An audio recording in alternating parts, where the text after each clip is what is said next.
Hello friends আমার নতুন আরেকটা ভিডিওতে তোমাদের অনেক অনেক স্বাগত জানাই।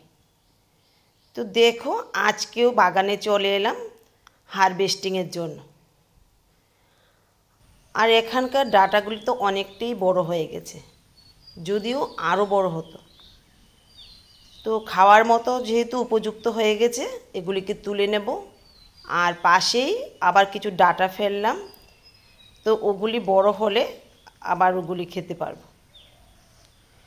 তো তোমাদের একটা গল্প বলি। কালকে তোমাদের দাদাভাই মাছ এনেছিল, বলল যে ডাটা দিয়ে মাছ রান্না করতে। যেহেতু তোমাদের ছাড়া আমি কোনো কিছুই হারভেস্ট করতে চাই না, বাড়িতে যা যা লাগাই সবটাই তোমাদের দেখাই, আর যা কিছু হারভেস্ট করি তাও তোমাদের দেখাই। সেটা যেন আমার একটা নেশায় পরিণত হয়েছে। তো তোমাদের ভিডিওতে না দেখিয়ে এই ডাটাগুলি তুলে নেব, সেটা আমার কাছে ভালোই লাগছিল না। তো ভাবলাম মাছ অন্য কিছু দিয়ে খাবো, আর ডাটাগুলি যখন ভিডিও বানাবো তখনই তুলব। তাই কিছু মাছ পেঁয়াজি করলাম, আর বাকি মাছগুলি ফ্রিজে রেখে দিলাম ডাটা দিয়ে খাওয়ার জন্য। তাই আজকে সকাল সকাল চলে এলাম বাগানে ডাটাগুলি হারভেস্ট করব বলে। আর নিজের বাড়িতে যদি এরকম শাকসবজি চাষ করা যায়, যখন খুশি তখনই খাওয়া যায়।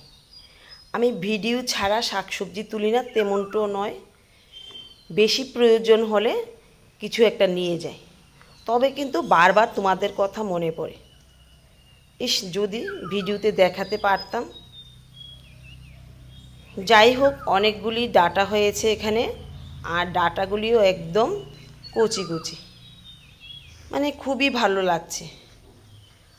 আর আমরা যদি বন্ধুরা এরকম আনাচে কানাচে বা বস্তায় বক্সে কিছু কিছু শাকসবজি ফেলে রাখি, তাহলে কিন্তু মোটামুটি খাবারটা চলেই যায়।